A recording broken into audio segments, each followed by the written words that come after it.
jërëjëf waay Ben merci beaucoup merci. joxal micro bi Malal Talla alias Fou Malade membre fondateur du mouvement Y'en a marre suñu doyen Malal Aïcha. yes merci beaucoup. maa ngi rafetlu jotaay bi. di jaajëfal Ben ci kàddu yim fi yëkkati parce que la diaspora comme vous le dites dafay influencer toujours parce que nit ñi dañ naan am na lu xew France waa France a ngi yëngu lan moo ñu teree yëngu donc merci pour ça mais je voudrais à l'entame de mon propos remercier le mouvement Y'en a marre d'avoir vraiment organisé cet événement-là qui va se tenir jusqu'au 27 parce que comme l'intitulé le précise c'est une semaine de commémoration parce que nit ñi dañuy faral di fàtte ça lutte contre l'oubli, ça lutte contre l'amnésie. C'est vraiment fondamentalement important. Khafor et toute l'équipe de Y'en a marre, nous vous remercions. Ñu ngi leen di jaajëfal bu baax a baax parce que liggéey bi am na solo. damay ñëw tuuti ci 23 juin 23 juin Y'en a marre juddu na mois de janvier le 18 janvier la Y'en a marre juddu. nekk ci terrain bi di mobiliser à travers les 1000 plaintes contre le gouvernement di def ay action citoyenne di def ay conférence de presse le 23 juin Y'en a marre dafa écourter voyage am benn séjour benn campagne de sensibilisation pour ñëw fekke le 23 juin le 22 il y a eu des artistes des membres du mouvement qui ont été arrêtés à la police centrale par la police centrale. loolu am na effet bu mu def ci événement wu effectivement le 23 parce que ça a permis de mobiliser les jeunes parce qu'il y a eu des artistes de renom qui ont été arrêtés loolu c'est important de le rappeler c'est pour dire que la participation des artistes des célébrités à des combats politiques c'est fondamentalement important di wax ni li ma remarqué aussi ci 23 juin xeex bi mu tàmbalee le 23 juin de manière stratégique le M23 dafa instituer la date du 23 tous les mois chaque 23 il y avait un événement qui était organisé pour maintenir la pression sur Wade kooku aussi c'était très stratégique et puis à l'époque les débats n'étaient pas des débats de personnes bëgguñu kii bañ nañ kii c'était sur des principes c'était sur des idées loolu c'était important xam-xam la nit ñi doon wax les gens n'étaient pas sur nekkuñu woon ci yenn débat de bas étage yi ça c'est fondamentalement important à préciser beneen affaire bi ma bëgg a wax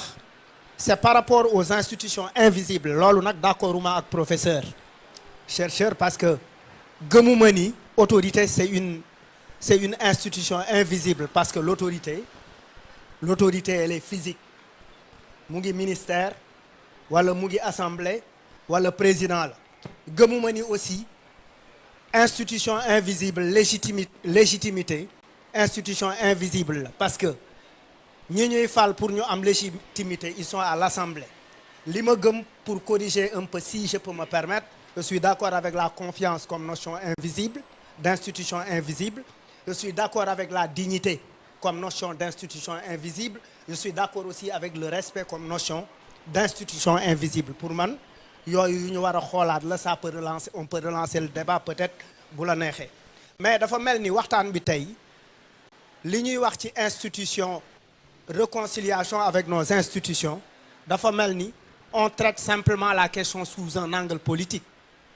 il faut traiter la question sous un angle social et économique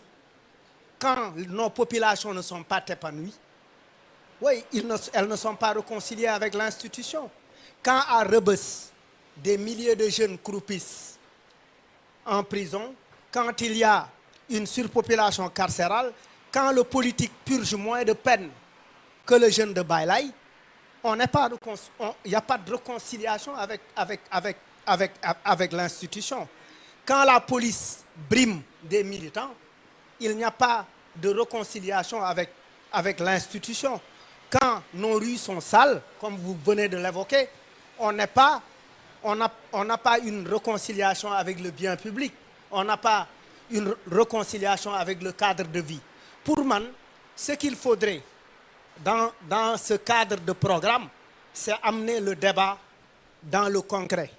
pour permettre aux populations d'en profiter davantage. Parce que les véritables acteurs, c'est peut-être que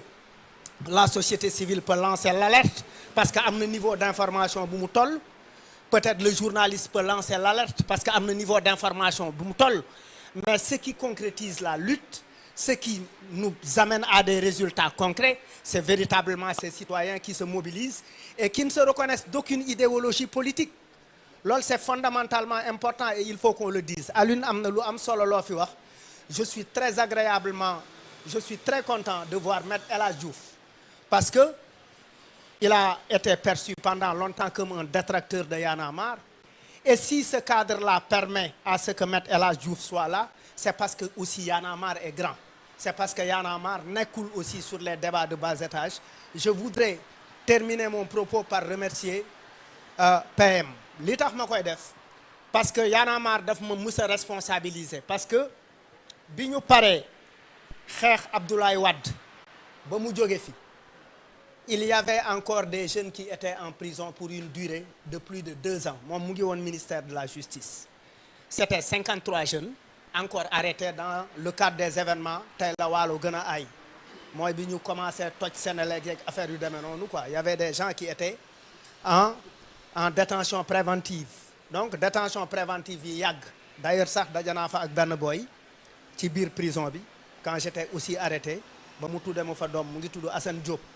donc moom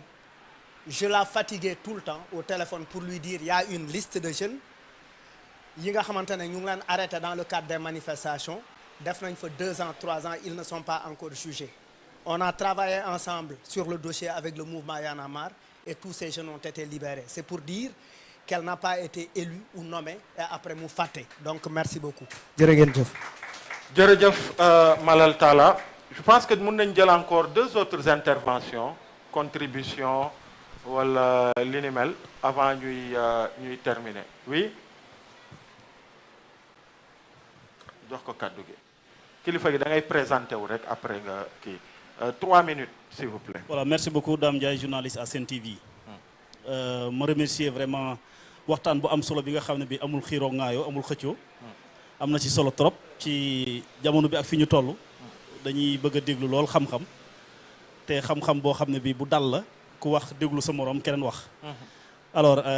2011 ngeen wax que ne moom lañ taxawoon M23 ngeen liggéey si liggéey bu am solo.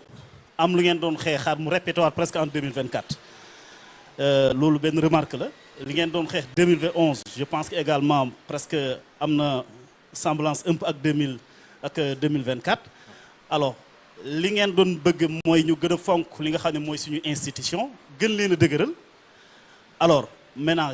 lan mooy problème bi ñun ci suñu bopp ak suñuy institution est-ce que ñun gëm nañ suñu institution wala gëmuñu ko dañ koo xam wala dañ ñu koo xamul wala dañ ñu koo jàngalut parce que lu bëri tey bu ñu koy gis ay nit di ko def dañuy jàpp ne fii pour ñu liggéeyi réewum Sénégal pour mu yokk dana jafe lool parce que dafa am loo xam ne lii gëmaguñu ko te nag loolu je pense que tey kenn ku nekk am na ci responsabilité tey bu ñaan ni il nous faut des institutions fortes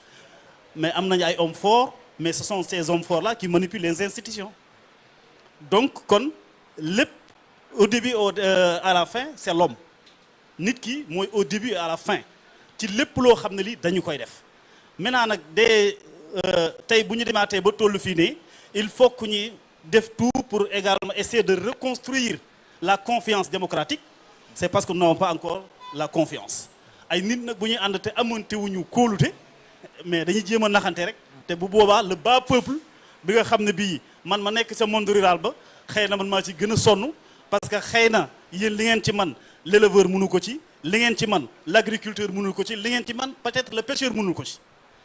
te ñooñu tey ñoom ñoo yor li nga xam ne muy sunu koom mooy ñoo yor sunu économie Sénégal ñoo yor économie àddina bi yëpp pour dire en un mot que ne tey war na ñoo xoolaat ba suñu institution yii est-ce que mën nañ koo verrouiller ba nga xam ne bii tey lépp lu waaye doon wax bu nekkee kujje gi tey wax joojule day am benn valeur juridique boo xam ne bii du rek dem ba weesu ko ñu naan ko c'est parce que non waxi politicien la woon da doon campagne je pense que loolu war nañ koo xeex ba bu ñu nit buy waxati ñu ne kii kat li muy wax am na valeur juridique parce que dafa bëgg xëccoo réew mi ba ëllëg bu faloo bu teggee wax jooja ñu ne ko la nga doon wax kat du waxi kasaw du waxi ku daanu si saret waaye wax la yoo xam ne dafa amoon li nga xam ne moom mooy yoon dafa am fu mu ko tegoon ba doo ko mën a teggi kon nag nous avons beaucoup de choses à faire fi ñu toll nii parce que jàpp naa ne ay nit yoo xam ni ñu mel nii tey maître El Hadji Diouf nga xam ne tey waroon nañ koo sargal c'est vrai que Sénégal xamul sargal ni tamit dund yàlla la fi yàlla yàggal mais taxawaay bi mu am ak li mu nettali tey je pense que tey war nañ koo def parce que nit bu amul référence amul dara te référence yi nit nañ ko war a jàppee ci njàmbarte ñun ñëpp bañ ñun ñëpp nangu nga bañ nara suuxa réewum Sénégal nga taxaw ne loolu du am je pense que loolu am solo la madame Aminata Touré également la même chose jigéen yu bëri war nañ ko def référence ba góor ñu bëri je pense que ñun dañoo war a ut ay référence waaye li ñuy wax buñ ko nekk wax joo xam ne dañ koy wax rek di ko sànni nañuy wax joo xam ne ji ëllëg buñ la waxee ne yaa waxoon lii constitution am fu mu la mën a daanee jërëjëf man en fait am naa rafetlu naa trop sa prise de parole